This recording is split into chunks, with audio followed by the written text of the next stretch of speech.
ang sinapit ng iyong ina. Walang mas higit pa sa sakit kung di ang mawalay ka.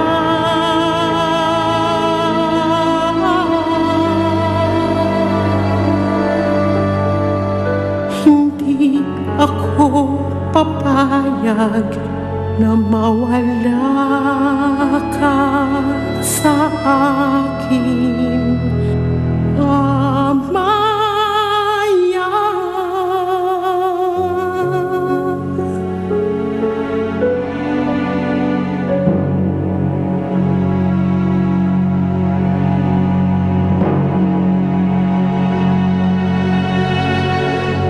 Wala kayong ibang gagawin dito kundi magbantay. Titiyakin niyong walang ibang makakapasok sa bukot ng mga anak ko kundi ako lamang.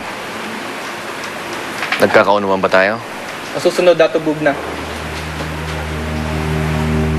Kung talagang nais mong ibahay dito ang iyong anak sa Oripon, wala na akong magagawa doon. Pero binabalaan kita, Bugna. Wag na wag mo na muling sasaktan ang aking damdamin. Kundi, kakalimutan kong ikaw ay aking bana.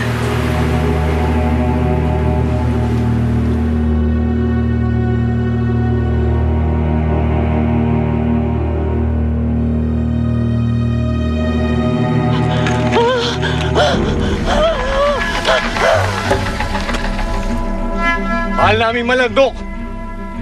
Nariyan ka na ba sa katawan ng aming pulong mahal na babaylan? Nariyan ka na, sagutin mo ako! Nagawa ko na bang patayin ang ina ng sanggol na may kambal ahas?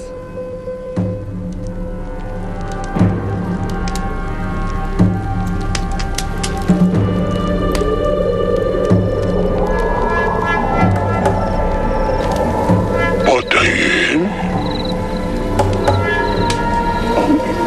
Ng sanggol na may kambal ahas?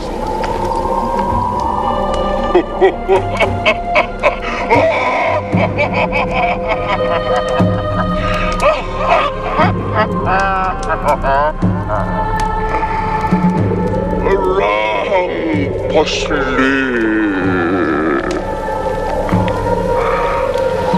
Mahirap salungatin ang unaong tadhana.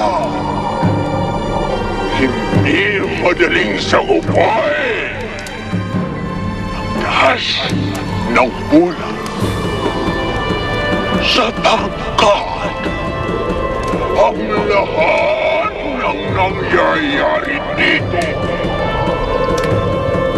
ay sadyang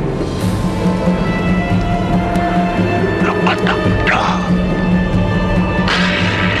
Ha ha ha ha!